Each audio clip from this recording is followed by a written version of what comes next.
저는 오늘 문제 해결자라는 제목으로 은혜를 나누겠습니다. 저희들이 지금 굉장히 바라보는 교회가 바로 사도행전 교회예요. 바로 그 교회. 가장 건강하고 가장 이상적인 교회가 바로 사도행전에 성령이 직접 세우신 교회. 사도들이 성령 충만함으로 목회한 교회거든요. 근데 이런 가장 이상적이고 가장 건강하고 가장 완벽한 교회임에도 불구하고 그 교회에 문제가 발생했어요. 서로 구제 문제 때문에 원망과 시비가 일어나고 분쟁과 갈등이 생긴 거예요.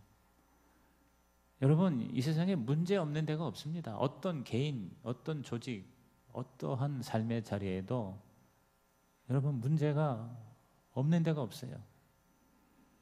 여러분, 문제가 없다면 사실은 그것은 삶이 아니에요. 인생이 아니에요. 어디에나 누구에게나 다 문제가 있어요. 여러분, 예수 믿는다고 문제가 없는 게 아니에요. 예수 믿으면 문제가 다 사라집니까? 만사형통합니까? 아닙니다. 오히려 더 문제가 있을 수도 있어요. 왜? 예수 믿는 것 때문에 생기는 문제가 있어요. 초대교회도 문제가 있었고 주님에게도 문제가 있었어요. 예수 믿으면 문제가 없는 게 아니라 문제를 능히 이기는 삶을 살게 된다는 것입니다. 왜? 예수님이 바로 하나님이 문제의 해결자이기 때문이에요. 그래서 저는 이런 얘기를 좋아해요. 인생은 문제예요. 저는 인생을 정의하기를. 근데 예수님이 해답이에요. Life is problem, Jesus is the answer.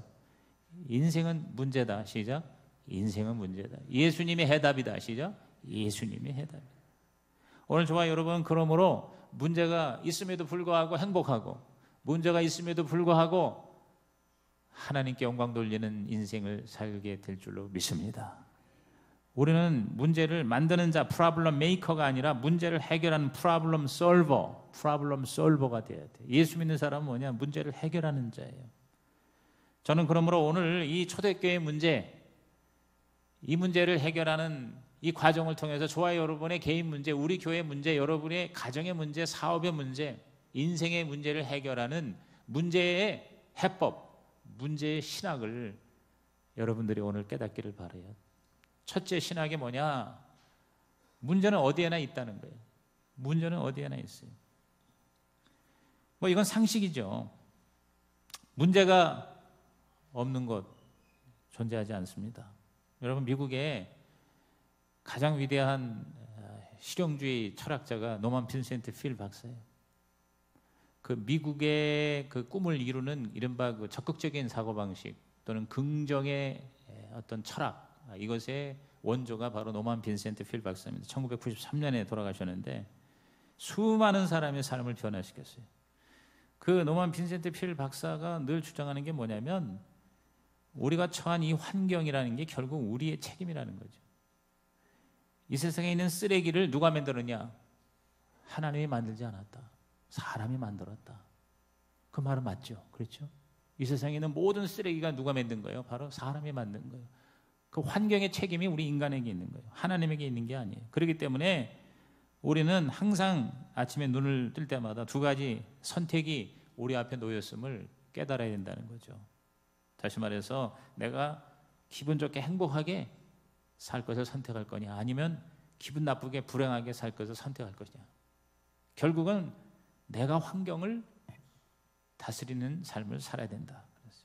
그러면서 너무 문제가 많아서 문제가 없으면 좋겠다고 하는 사람을 이 노만 빈센트 필 박사가 아주 유명한 일화인데 청년을 데리고 어디를 갔냐면 공동묘지를 데려갔어요. 공동묘지. 그래서 공동묘지에 데려가서 하는 얘기가 문제가 없는 데가 딱 한 군데 있는데 여기다. 다시 말해서 너가 문제가 없기를 바라냐? 그러면 죽으면 된다. 살아있다는 것은 바로 뭐예요? 문제가 있다는 거죠. 그러면서 그 노만 빈센트 필 박사가 얼마나 적극적이고 얼마나 긍정적인지 문제가 없다면 그게 가장 큰 문제다. 그 문제 때문에 우리는 더 성장하고 발전하고 인류의 역사는 다 문제를 해결하다 보니까 발전된 것이다. 그렇기 때문에 잘 살려면 문제가 있어야 된다. 그러니까 문제가 없는 사람은 큰일 났대. 빨리 집에 가서 무릎 꿇고 기도하래. 하나님, 문제를 주옵소서. 아니, 우리는 보통 문제를 해결해 주옵소서, 문제를 쫓아내 주십시오, 이렇게 우리가 기도를 한다고 생각하는데 이 노만 빈센트 필 박사는 얼마나 긍정적인지 문제를 더 달라고 기도하라는 거예요. 여러분, 여호수아와 갈렙은 문제를 가지고 문제는 우리의 밥이다 그랬어요. 문제가 에너지다. 문제 때문에 더 우리는 일어날 수 있다 그랬어요. 그러니까 그 긍정의 태도로 믿음으로 선포하니까 하나님이 여호수아 갈렙에 가나안 땅을 주셨어요. 그러나 그 문제에 대해서 큰일 났다. 우리는 다 죽었다. 저들은 어마어마한 거인이다. 우리는 저들에 비하면 메뚜기다. 여러분, 문제에 대해서 그러한 자세를 가진 사람들 다 망했어요. 문제가 아니라 문제에 대한 우리의 태도가 문제구나 하는 걸 여기서 깨달아요. 이 초대교회에 지금 문제가 생겼어요. 굉장히 교회가 지금 일어났어요. 어마어마한 핍박을 받았음에도 불구하고 오히려 더 불같이 교회가 부흥하고 성장했잖아요. 참 좋은 일이잖아요. 그럼에도 불구하고 문제가 생긴 거예요. 여러분, 아무리 좋은 교회, 아무리 완벽한 그러한 상황에서도 항상 문제는 있기 마련이에요. 원망과 분열의 문제가, 전형적인 교회의 문제가 초대교회에 시작된 거예요. 자, 1절 보십시오. 그때 제자가 더 많아졌는데, 제자가 더 많아졌다는 게 뭐예요? 믿는 자가 더 많아졌어요. 교회가 지금 한 2만, 3만, 4만 이렇게 된 거예요. 이건 기가 막힌 거예요. 그런데 헬라파 유대인들이 자기의 과부들이 매일의 구제에 빠짐으로 히브리 사람을 원망했다 그랬어요. 이 구제 문제 때문에 원망과 시비의 문제가 생긴 거예요. 당시 예루살렘 교회는 성도들이 크게 두 그룹이 돼 있었대요. 하나가 히브리파예요. 히브리파는 뭐냐면 그 예루살렘 땅에서 살던 사람이에요. 정통적인 그 지역 사람이고, 그 다음에 헬라파가 있어요. 헬라파는 뭐냐? 그 당시에 이스라엘 사람들이 뭐 포로로 인해서 또 여러 가지 일로 인해서 많이 흩어져서 살았어요. 지금도 전 세계 유대인들이 흩어져서 사는데 이걸 디아스포라라고 그러는데, 그 당시만 해도 여러 그 지중해 연안, 그 다음에 모든 유럽에 아프리카까지 이 유대인들이 흩어져 살았다고. 근데 그들이 헬라 문화권에 살았어요. 그 당시에 제국은 헬라 제국이에요. 로마 시대이지만 문화와 언어와 모든 건 헬라입니다. 헬라, 그리스. 그러니까 그 지역의 다른 지역에 살면서 헬라 문화권에서 살던 이 이스라엘 사람들이 이제 고향에 돌아온 거예요. 자기 조국 팔레스타인에 돌아와서 여생을 거기서 살려고 온 거죠. 그러니까 그 온 사람들이 대다수가 다 나이가 많은 연로한 사람들이에요. 그리고 과부들이 또 많았어요. 근데 이런 분들이 들어온 거예요. 들어와서 예수를 믿고 교회 소속이 된 거예요. 근데 상당히 숫자가 많았어요. 아주 가난한 사람도 많았고 또 돈이 많은 사람도 많았어요. 그러니까 그 딴 지역에서 유대인들 돈 얼마나 잘 벌어. 돈 벌어가지고 와서 여생을 이제 자기 고향에서 살겠다고 예루살렘에 모여온 거예요. 그러니까 교회에 이른바 이 두 파가 어쩔 수 없는 거예요. 문화가 다르니까. 히브리파와 헬라파. 근데 헬라파가 과부가 많고 나이 든 사람이 많고, 그러니까 교회가 그들을 위해서 구제를 한 거예요. 먹을 것도 주고 잘 것도 입을 것도 이렇게 챙겨주기 시작한 거예요. 뭐 교회는 당연히 구제해야 돼요. 교회는 접대를 해야 돼요. 그런데 문제가 뭐냐면 이걸로 인해서 원망이 생긴 거예요. 싸움이 일어난 거예요. 그러니까 봉사를 하는 사람도 불평이 생기고 받는 사람도 불평이 생겨요. 여러분, 이 봉사라는 게요, 구제와 접대와 또 이렇게 남을 섬긴다는 거는요, 이게 함께 해야지 어느 한 그룹만 하거나 어느 한 사람이 하면 오래 못 가요. 이 교회에서도 봉사를 하는 사람만 하고 안 하는 사람 안 하면 여러분, 이 교회가 건강한 교회가 못 돼요. 하는 사람이 처음엔 하다가 나중에 너무 힘든 거예요. 도와주는 손길이 없는 거예요. 우리가 옛날에 3년 동안 저 주방에서 설거지 하던 분들이 계셔. 한 두세 사람이 그냥 한 3년을 그렇게 봉사를 하다가 결국은 뭐야, 완전히 중대에 두 손을 들고 말했어요. 왜? 와서 좀 도와주는 사람이 있어야 좀 바튼 터치도 하고 이래야 되는데 그냥 먹기만 하지 설거지 하는데 같이 동참하지 않으니까, 하는 사람만 계속하면 나중에 처음에는 기쁨으로 하다가 나중에 뭐냐, 마음에 여러 가지 원명이 생기기 시작하는 거예요. 또 봉사를 받는 사람도 그래요. 이 헬라파 사람들이 부족해서 이렇게 도움을 받았는데 오히려 뭐냐면 도움을 받은 사람이 더 불평과 원망을 하는 거예요. 그리고 지도자 그룹은 지금 히브리파예요. 주로 히브리파. 왜냐하면 12사도가 다 예수님의 제자들이거든. 그들은 외국에서 살다 온 사람이 아니에요. 그러니까 지도 그룹은 히브리파고 대중 그룹은 헬라파예요. 그러니까 여기서 또 하나의 충돌과 갈등이 일어난 거죠. 왜 이렇게 하느냐? 또 왜 하라는 대로 안 하느냐? 뭐 이런 게 있었을 거예요. 그러니까 뭐냐면 원망이 생기니까 이 교회가 양쪽으로는 성장했는데 내부적으로는 지금 하나가 안 된 거예요. 우리 주님이 원하시는 교회는 연합과 일치, 하나가 되는 공동체가 돼야 되는데 공동체에 지금 균열이 생기기 시작한 거예요. 여러분, 저와 여러분이 주님의 일을 하다가 원망하지 마세요. 왜냐하면 원망하는 거는 절대로 하나님 앞에 하나님의 인정을 못 받는 일입니다. 고린도전서 10장 10절에 뭐라고 그러죠? 우리 다 같이 읽어볼까요? 시작. 그들 가운데 어떤 사람들이 원망하다가 멸망시키는 자에게 멸망하였나니 너희는 그들과 같이 원망하지 말라 그랬어요. 구약에 보면은 원망하다가 하나님의 심판을 받은 사람들이 얼마나 많은지 몰라요. 원망은 하나님이 가장 싫어하시는 범죄입니다. 그러므로 문제가 있을 수 있다 이렇게 생각을 하고 원망 불평 대신에 해결책을 찾는 저와 여러분 되기를 주의 이름으로 축원합니다. 그래서 두 번째, 문제는 해결될 수 있다. 시작. 문제는 해결될 수 있다. 항상 문제는 있어요. 문제는 있기 마련이에요. 그러니까 문제는 있을 수 있어 이렇게 생각하고, 두 번째로 문제는 반드시 해결될 수 있어. 문제가 있으면 답이 있다. 여러분, 우리 학생들이 학교에서 시험 치잖아요. 시험에 문제가 있잖아요. 문제가 있으면 반드시 뭐가 있어야 돼요? 답이 있는 거예요. 답이. 내가 답을 모르는 게 문제지, 답만 알면 문제는요 오히려 더 우리를 더 발전시키는 기회가 되는 거죠. 그러므로 우리는 이 문제가 있을 때 문제는 반드시 해결될 수 있다라고 하는 이 믿음의 태도를 가지면 문제는 오히려 저와 여러분에게 축복이 될 줄로 믿습니다. 태도가 사실보다 중요하다는 말이 있어요. 여러분, 문제에 대해서 절망하는 것이 더 큰 문제예요. 문제 그 자체보다도. 그러나 문제가 있을 때 이 문제 내가 해결할 수 있어. 이 문제를 통해서 나는 더 발전하고 더 성장하고 더 나는 단련돼. 이렇게 생각하면서 정면 돌파하면 여러분 오히려 그 문제가 그 사람에게 축복이 되는 거예요. 믿으시면 아멘 하시기 바랍니다. 그러니까 태도가 더 중요한 거예요. 여러분, 공부를 못한다는 것이 문제가 아니라 공부를 아예 포기하는 것이 더 큰 문제거든요. 인생을 살면서 고난이 다가오는 게 문제가 아니라 고난을 내가 반드시 이거를 뛰어넘어야 되겠다 이런 태도를 갖지 않고 아이고 나는 죽었다 하고 스스로 목숨을 끊는 자살이 더 큰 문제 아니겠습니까? 여러분, 우리에게 문제가 수없이 있지만 최악의 경우가 뭐예요? 최악의 문제가 바로 죽음이에요. 죽음보다 더 큰 문제가 어디 있어요? 그런데 우리 크리스찬에게는요 이 죽음도 문제가 아니에요. 오히려 이 죽음은 뭐예요? 하나님의 나라에 들어가는, 우리 천국에 들어가는 하나의 터닝 포인트가 되니까 얼마나 감사해요. 그러니까 우리는 죽음조차도 우리는 뭐예요? 기쁨으로 맞이할 수 있는 거예요.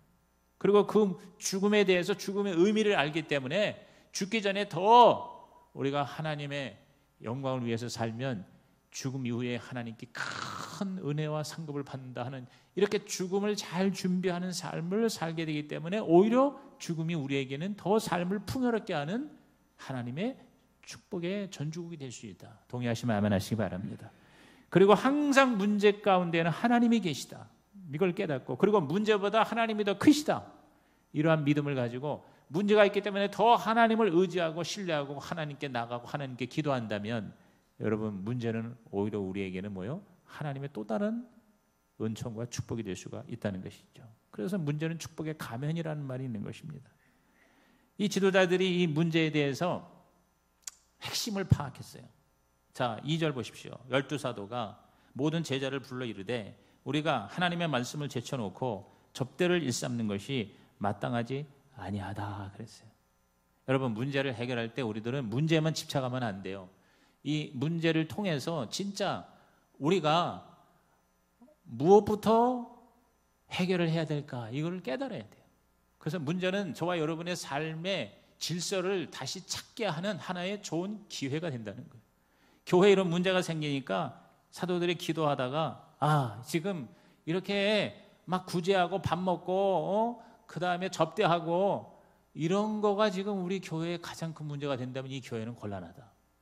교회의 본질은 뭐냐? 본질로 다시 돌아가는 거예요. 교회의 본질은 뭐냐? 하나님의 말씀이다. 하나님의 말씀이 선포되고 그 말씀이 진짜 우리의 양식이 돼야 되는데 이거는 제껴놓고 더 왜 우리를 안 해주느냐, 또 왜 해줬는데 그러느냐, 이 가만히 보면은요 뭘 자꾸 받는 사람이 더 원망과 불평이 많아요. 주는 사람은요 불평하지 않아요. 그냥 주는 걸로 자기는 기쁘고 행복하고 의미 있는 거예요. 가치 있는 거예요. 근데 받는 사람이 뭐예요? 왜 나한테 더 안 주느냐? 왜 다른 사람보다 내가 더 적으냐? 여러분, 받는 사람이 더 원망과 불평이 많아요. 그래서 아마 주님께서 주는 자가 받는 자보다 더 복되다 말씀하셨나 모르겠어요. 여러분은 받으면서 불평하는 자가 되지 말고 주면서 감사하는 자가 되기를 주의 이름으로 축원합니다. 접대를 일삼는 것에 치우쳤다 이거요. 봉사하고 구제하고 접대하는 거 교회에 중요한 일입니다. 해야 됩니다. 그러나 1차적 임무는 그게 아니라 바로 뭐예요? 하나님의 말씀이에요. 그래서 4절 보십시오. 4절. 주의 종이 교회가 집중해야 될 일을 너무 명쾌하게 설명했어요. 다 같이 시작. 우리는 오로지 기도하는 일과 말씀 사역에 힘쓰리라 그랬어요. 기도하는 일과 말씀 사역. 이게 뭡니까? 예배죠, 예배. 우선 주의 종이 여러분 뭐 누가 어쨌든 저쨌든 하면서 쫓아다니면서 또 누가 더 구제를 많이 줘야 되냐 받아야 되느냐 이거 가지고서 신경 쓰다가 기도 못하고 또 말씀 제대로 준비하지 못하고 제대로 가르치지 못하면 그 교회는 망가진다 이 말이에요. 이걸 깨달은 거예요.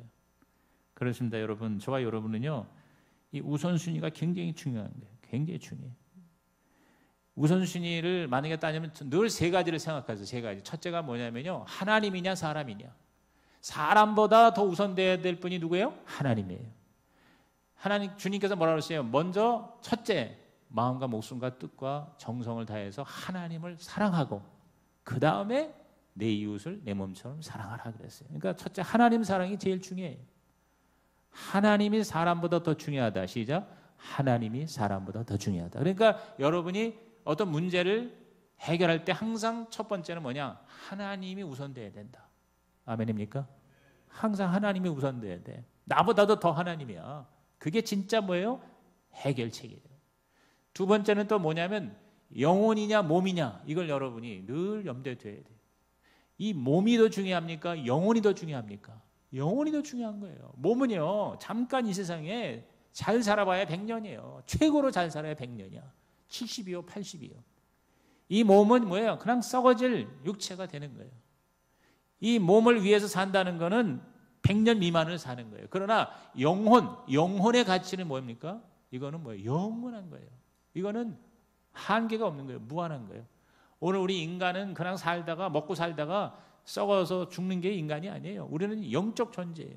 우리는 동물과 달라요. 그렇기 때문에 저와 여러분은 바로 이 영혼에 대해서 관리를 해야 돼요. 영혼에 대한 가치를 우리는 깨달아야 돼요.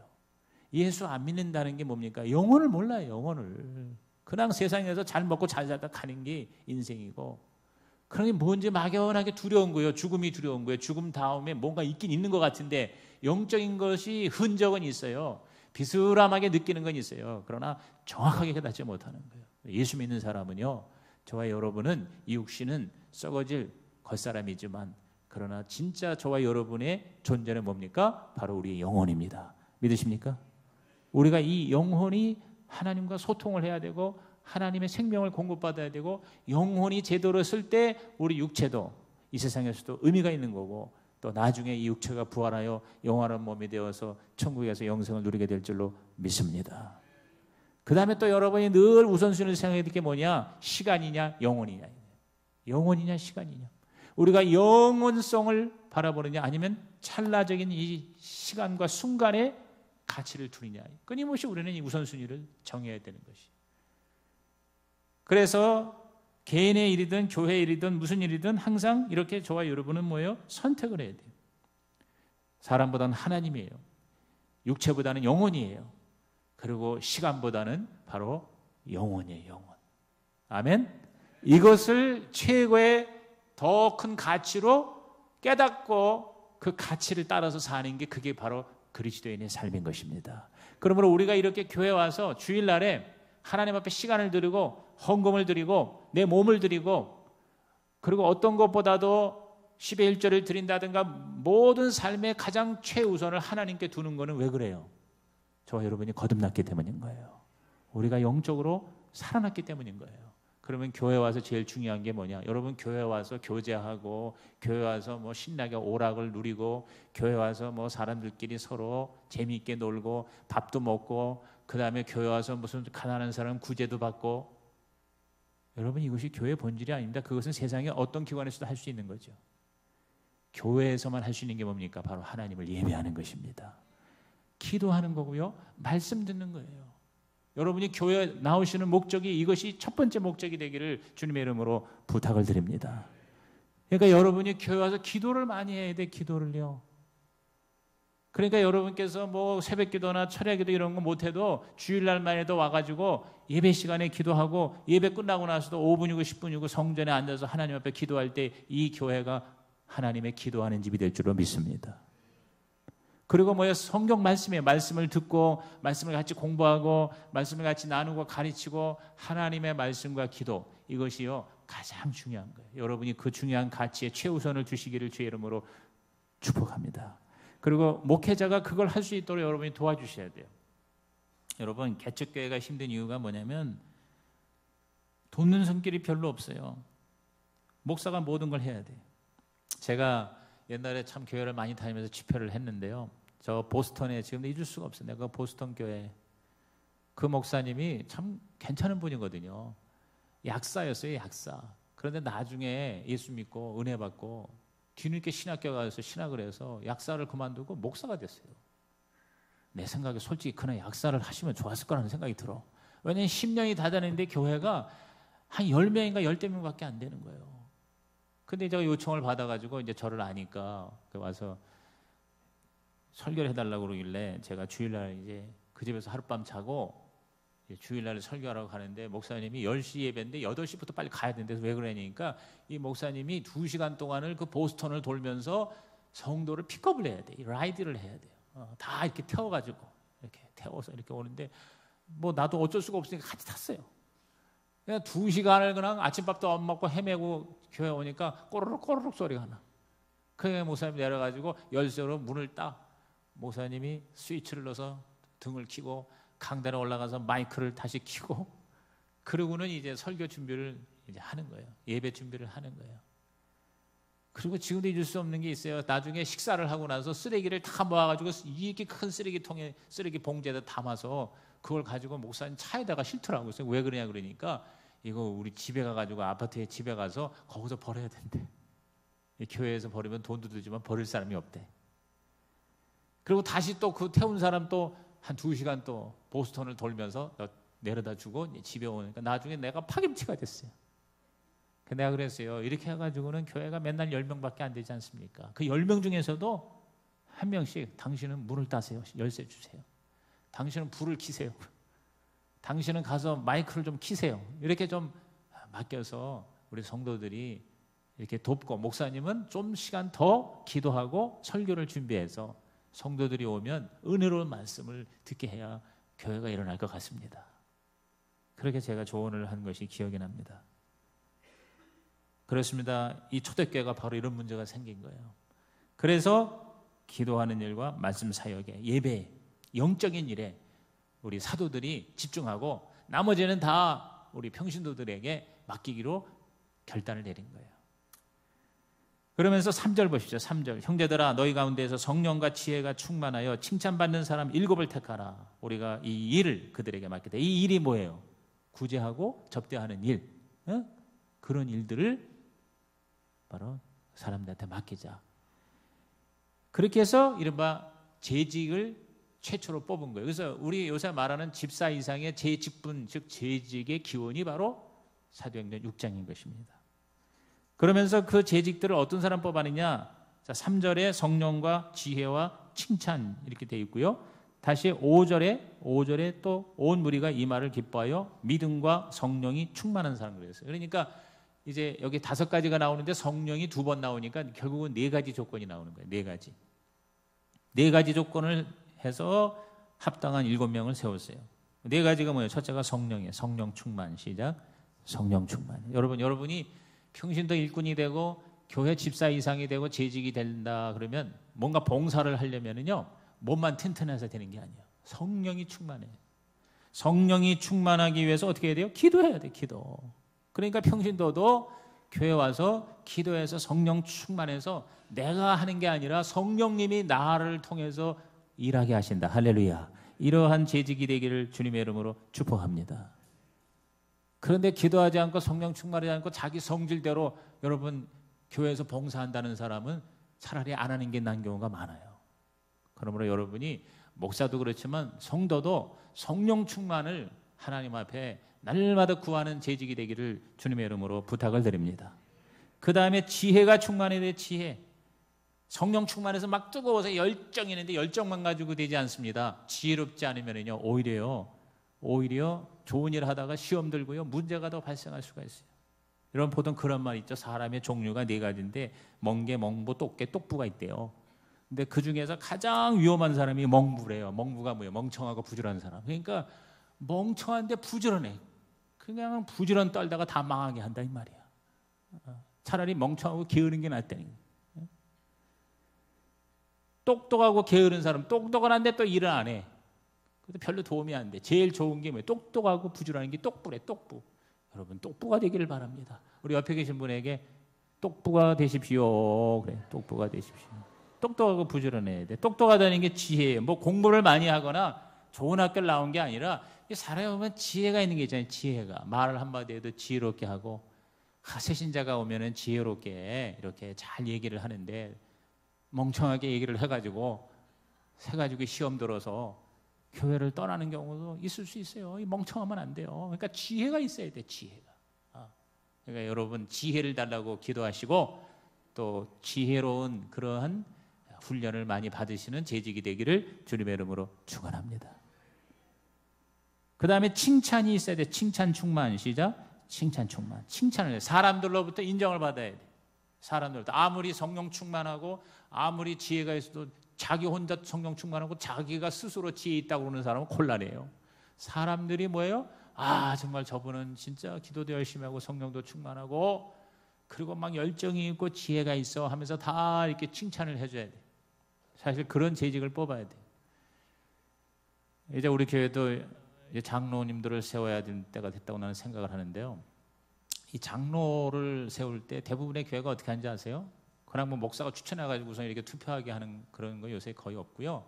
그냥 성도들에게 추천하는 성도들에게 투표로 용지를 나눠주고 여러분 중에서 장로가 될 사람을 적어내시오. 그렇게 해가지고 3분의 2 이상이 안 되면 장로를 세우지 않습니다. 그래서 어느 교회는 계속 3분의 2가 10년 동안 안 된 경우가 있어요. 그 뭐냐면 사람들이 그 사람을 인정해야 돼, 칭찬해야 돼. 그러니까 아주 큰 교회에서는 뭐 우리 교회만 해도 사실 뭐 이렇게 크지가 않으니까 누가 누군지를 그래도 상당히 아는 편인데 수천 명이 되는 교회는 잘 모르니까 그러니까 뭐냐면 사람들로부터 인정받으려고 뭐 좋은 의도로 그렇게 하는 건 좋아요. 열심히 그냥 막 눈에 띄게끔 그렇게 봉사하잖아. 그래서 이명박 전 대통령이 장로가 되려고 소망교회에서 10년 동안 뭐 했어요? 주차 봉사했잖아. 주차 봉사가 사람 눈에 제일 잘 띄는 거거든요. 여러분 소망교회에서는 주차 요원이 뭐 20대 1인가 30대 1이래. 왜냐하면 그거 당첨이 돼야 거기서 주차를 하는 거예요. 주차를 해야 수많은 사람들이 야 저분은 맨날 똑같은 사람이 와가지고 이렇게 안 돼. 저 사람 누구래? 아 그럼 저 사람 장로 뽑아줘야 되겠다. 그래가지고 다른 건 모르는데 그거 눈에 띄니까 찍어준 경우가 많아요.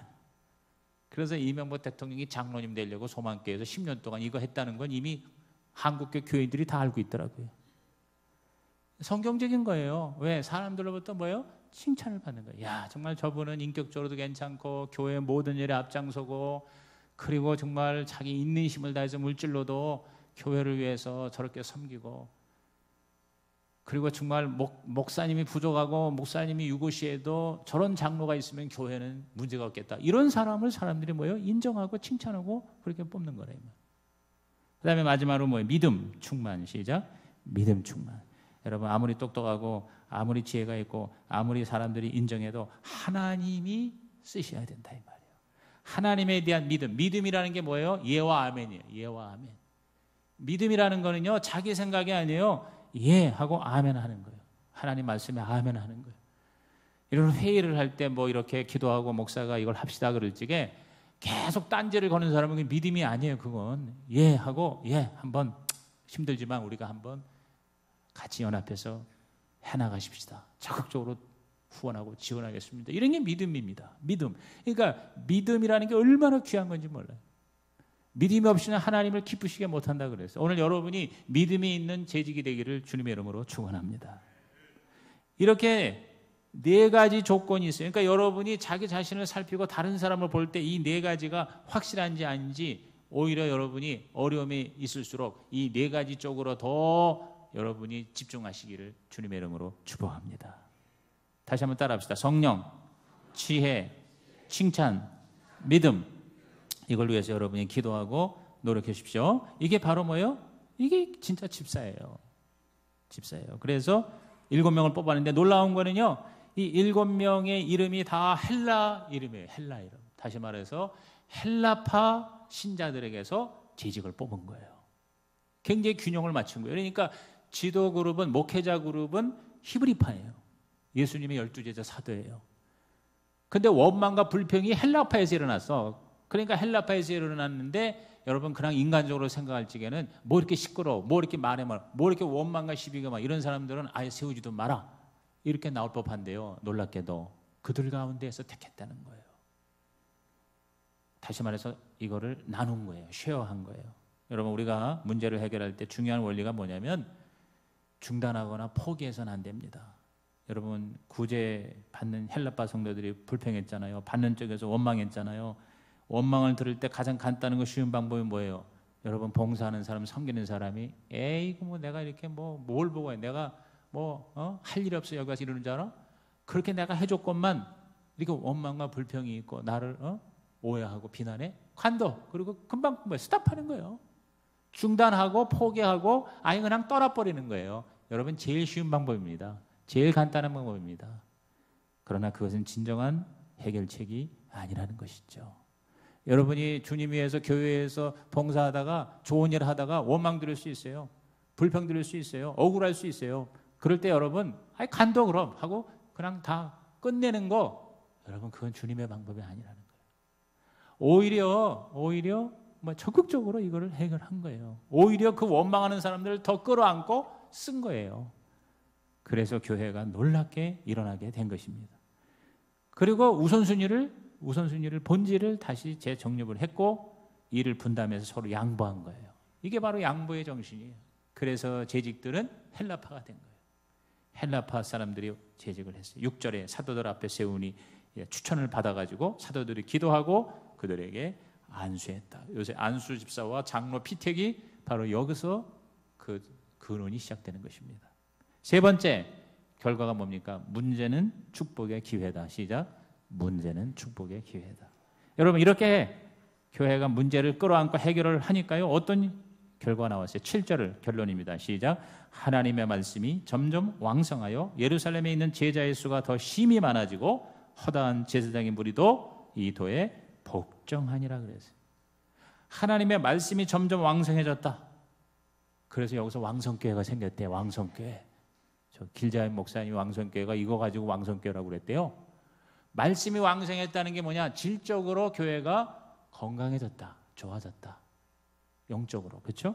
그리고 예루살렘에는 제자의 수가 더 많아졌다. 제자의 수가 많았다는 건 뭐예요? 양적으로 교회가 더 부흥했다. 다시 말해서 교회가 문제가 있는데 문제에 절망하거나 피하거나 싸우거나 더 확대하지 않냐고 이 문제를 잘 해결했더니 질적으로 교회가 성숙해지고 양적으로 교회가 더 성장했다. 믿으시면 아멘 하시기 바랍니다. 여러분 이것은 오늘 저와 여러분 개인에도 마찬가지입니다. 문제 때문에 오히려 우리는 더 좋아질 수 있어요. 발전할 수 있어요. 더 우리는 하나님의 축복의 주인공이 될 수가 있는 것입니다. 더 놀라운 것은요 마지막이에요. 제사장의 무리. 허다한 제사장의 무리도 이 도에 복종하니라 그랬어요.